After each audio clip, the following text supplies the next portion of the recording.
Pecha Kucha Lite because the original presentation has 20 slides. The reason why we have put it down at 15 is that it is quite challenging to have 20 slides. And last, it makes it about a 7-minute presentation because this is individual presentation. It's just you, right? It's not a group thing.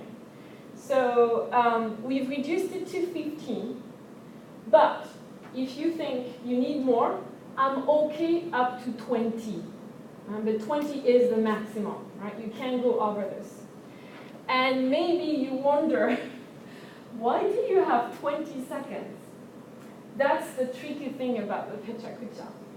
You are going to set your slides to move after 20 seconds, right?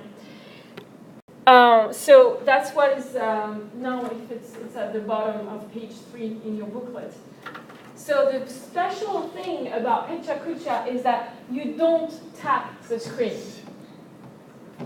The slide is going to change after 20 minutes. It's a very 20 seconds.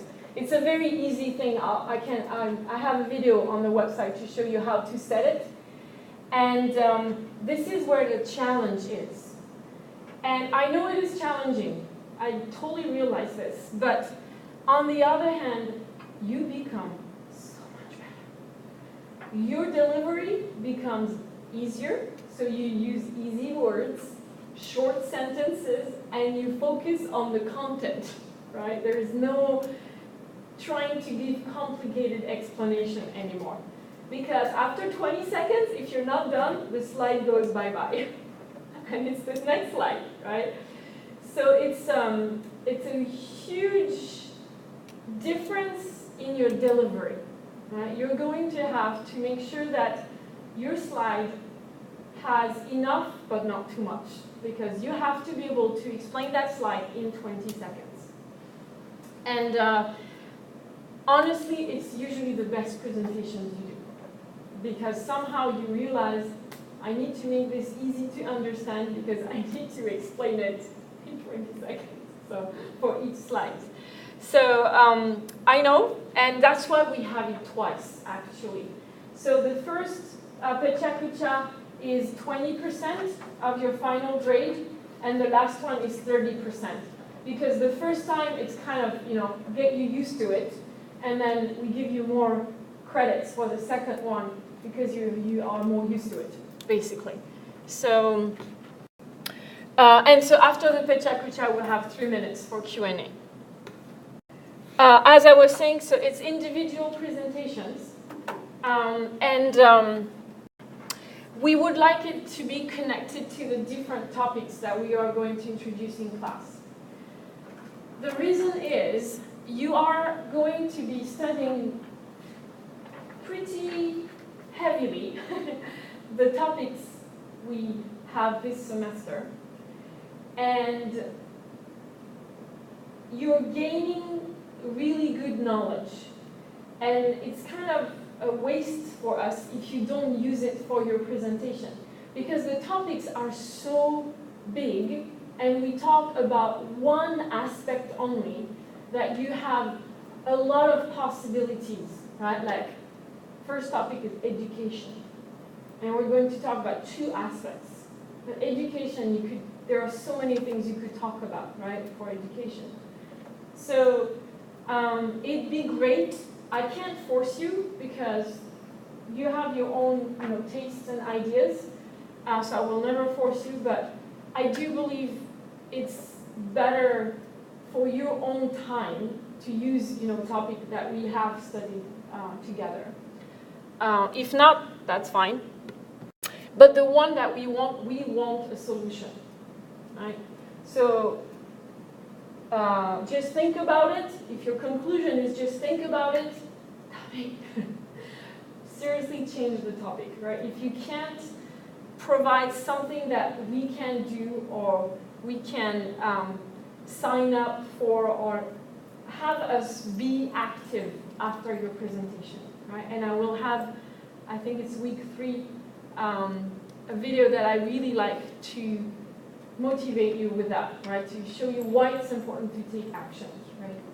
So that's the idea for the Pecha Kucha for this semester.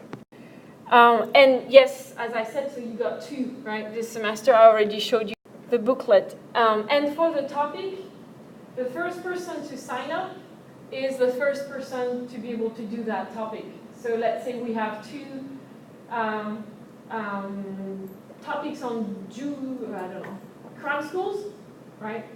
The first person who signed up is the one who can do it, right? So try to not wait until the last minute to think about your topic. And in any case, for the first round of Pecha Kucha for week 7 and 8, the deadline is week 5, right? So if you want to write this down, week 5, I think it's written somewhere.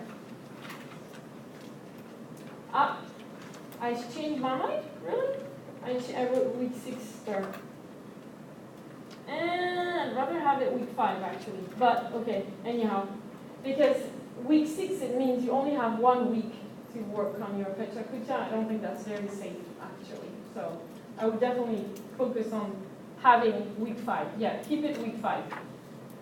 5, not 6. 5. There you go.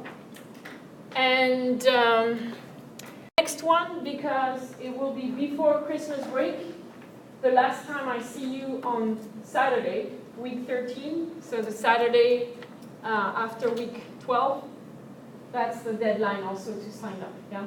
This is so that you have the Christmas break to figure it out.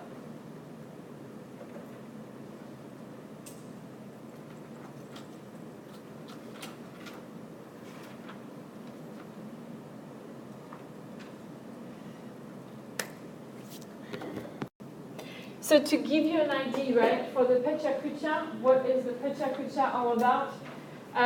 We have one of your senpais who did a pretty good one, and we asked her if we could use it in class, right, to show you what it looks like.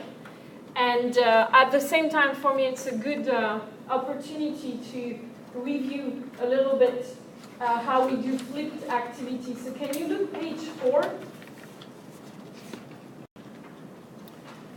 If you do know Mana by some coincidence, say thank you to her, yeah?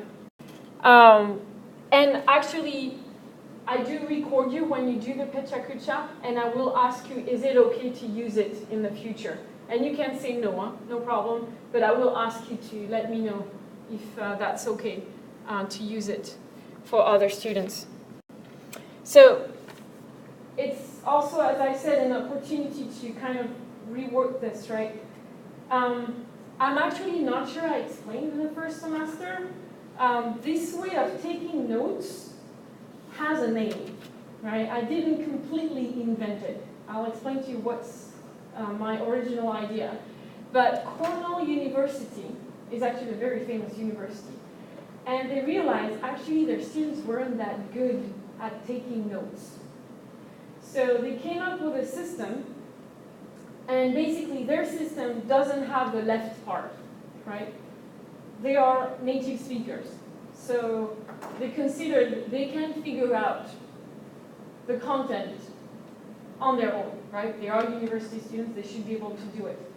In our case, you are not native speakers, so what I added is this, right? The guiding questions. So these questions are there to help you focus on the important points, right? So it's not a test, it's just a way to help you on. If you can understand this, that's a great thing, right? It's an important point in her presentation. So the guiding questions, it's really guiding you, showing you what to look for, right? Or what to listen for when it's a video. So the guiding questions on the left side.